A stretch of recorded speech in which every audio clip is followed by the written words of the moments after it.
à se plaindre. Voilà un motard. On va voir comment il dit bonjour. Bon bah c'est simple, il dit pas bonjour. J'attends toujours de voir qu'ils disent bonjour en premier parce que j'en ai marre de me prendre des vents. Je suis trop gentil. Je sais ça se fait pas mais quand tu prends 5 vents d'affilée, tu lâches l'affaire, tu dis je réponds maintenant. Je dis plus bonjour en premier.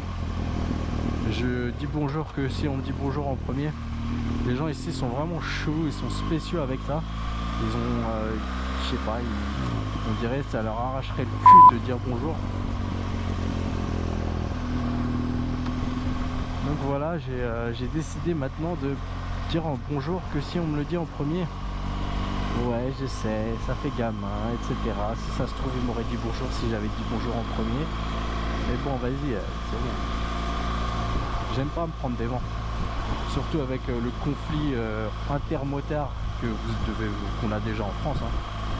Ouais, des Harley, ils disent pas bonjour aux bécanes de sport, aux sports bike et aux autres bécanes routières. Les mecs en BM trade, ils disent jamais bonjour aux mecs en street, etc. Bon, moi ça me fait chier, je disais bonjour à tout le monde. Et franchement, s'il y a bien un truc que j'aurais voulu qu'on ait ici comme on est en France, c'est quand même le dire, je sais pas, le V. Ils font pas le V ici, ils sont chiants avec ça. Je me rappelle, j'ai quelqu'un qui m'avait dit bah t'as qu'à importer ce truc, t'as qu'à être le premier à faire le V, comme ça ils vont tous te suivre, tu vas lancer une mode. Ça c'est bon, j'ai essayé au début puis ça m'a vite saoulé parce que bon, on prend des vents à la longueur de journée. Donc là par exemple c'était le premier motard qu'on croise depuis que je fais le motovlog. On va les compter. Donc là je vais mettre un petit compteur en bas à droite.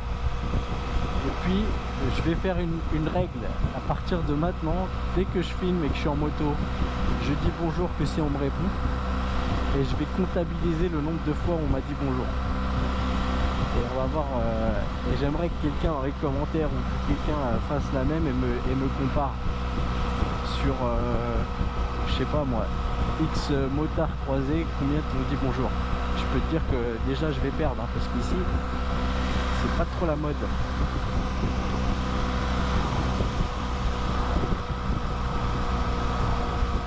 On va mettre le petit cruise control, tiens.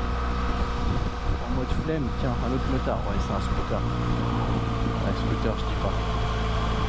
Non, mais même moi, attends, il y a des limites, hein, ça va, les scooters. Si t'es un scooterman et que tu regardes. Ah, désolé, c'est la règle, la procédure, les scooterman, les mecs en.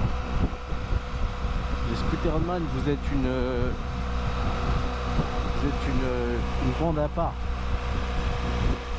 Surtout, bon, ça va paraître un peu salaud ce que je vais dire, mais les scooterman qui font du scooter qui est pour 125, genre les T-Max-man, déjà ici il n'y a pas de T-Max en direct, les Bergman, les T-Max, les mecs qui passent le permis moto, qui se prennent la tête avec le plateau, le circuit, le lent, le rapide,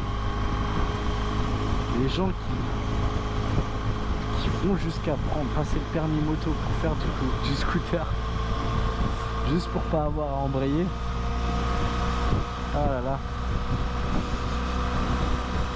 Faut le faire quand même, hein. Parce que c'est quand même une prise de tête passer le permis. Bon, après l'avantage ici c'est qu'il est pas cher le permis, il est à 300 ou 400 $. Ça fait du... je vais écrire la conversion à l'écran. Donc ça fait ça. Et le prix du permis est pas cher. Mais ce qu'ils appellent ici le LAMS, si je me trompe pas, parce que j'avais déjà mon permis moto de France que j'ai ramené ici, que j'ai fait traduire, quoi. Mais ici ils ont quelque chose qu'ils appellent le LAMS, L-A-M-S, où tout simplement c'est comme quand t'as ton A en moto, quand tu viens de passer avant d'avoir je crois 21 ans, je connais plus les règles, ça fait longtemps, mais t'as pas le droit de conduire un certain nombre de cylindrées. Ici c'est beaucoup moindre, je crois que quand tu viens de passer ton permis, tu as 2 ans ou quelque chose comme ça où tu es en LAMS et tu n'as pas le droit de conduire de plus de 300 cm3. Donc tu te fais chier quoi. Donc il y a un gros marché des CB300 et autres petites cylindrées comme ça, parce qu'il y a beaucoup de jeunes qui passent le permis et qui peuvent conduire que jusqu'à 300. Il faudrait que je fasse des recherches, mais je crois que c'est ça.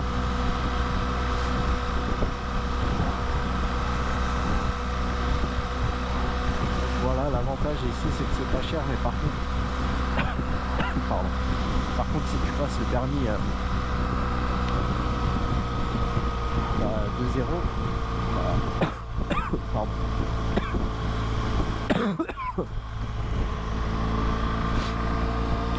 Tu passes le permis 2-0, bah, malheureusement, tu dois te taper les deux ans, quelque chose de... Merde, c'est quoi le mot? C'est quoi le mot pour dire que tu peux pas, t'as pas accès à toute la puissance de ta moto? Merde, ça m'échappe.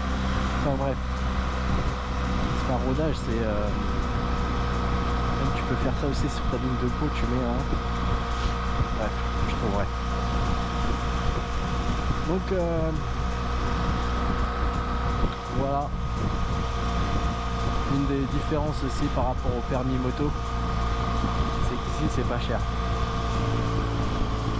Après, c'est toujours encore plus difficile si tu as un peu d'expérience de conduite moto en France et que tu arrives ici.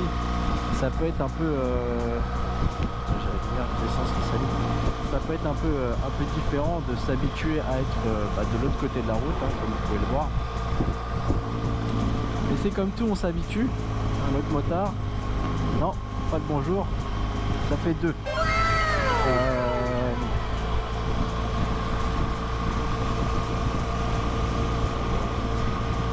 Qu'est-ce que je disais? Ah oui, c'est comme tout, on s'habitue à conduire de ce côté-là de la route. Pour vous donner un exemple, moi, maintenant, quand je rentre en France, il me faut un temps d'adaptation. Il faut peut-être, je sais pas moi, 2 jours de conduite pour me refaire à l'idée de conduire dans l'autre sens. Donc clairement, malheureusement, hein, je sais pas si c'est malheureusement ou pas, mais maintenant je vis ici à temps plein, c'est la manière normale de conduire qui me paraît bizarre. J'ai du mal à m'habituer. Et puis c'est pas juste conduire dans l'autre sens, hein, c'est aussi les feux rouges qui sont différents. Ici, la plupart du temps, les feux rouges sont après le carrefour. Donc, par exemple, j'arrive à un feu rouge, il y a la ligne au sol, tu vas avoir un feu rouge sur ta gauche, mais la plupart du temps, le feu rouge est de l'autre côté de la route.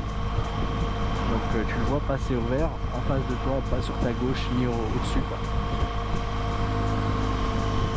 Donc ça, faut s'habituer. Puis c'est pas juste la conduite, c'est aussi quand tu traverses la route, faut que tu reprogrammes ton cerveau à regarder dans l'autre sens en premier. Parce que bon, quand tu traverses la route, tu regardes à droite puis à gauche ici, alors qu'en France c'est l'inverse. Ça dépend d'où tu traverses, mais quand même, c'est quelque chose qu'il faut s'habituer. Et puis ici les piétons, rien à foutre. Ici, si tu traverses pas dans les clous, il n'y a personne qui s'arrête. Donc ici les gens conduisent bien. Après ça dépend où, hein. Forcément les grandes villes c'est comme partout.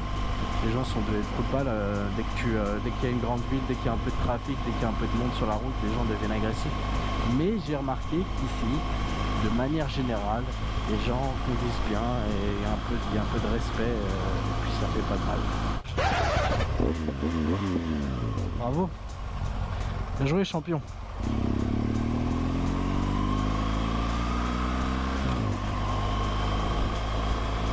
Ouais, comme je le disais, hein, des fois ils conduisent bien d'habitude, mais bon, il y a toujours les trous du cul.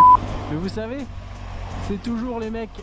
Cette voiture qu'il y a devant moi, c'est assez spécial, ça n'existe pas vraiment en Europe.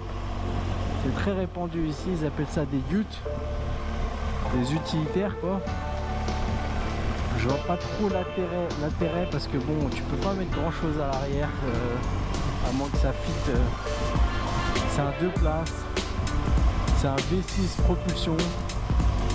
Le truc c'est une savonnette, ça tient pas la route, il y a zéro visibilité, mais qu'est-ce qu'ils aiment ces voitures là ici,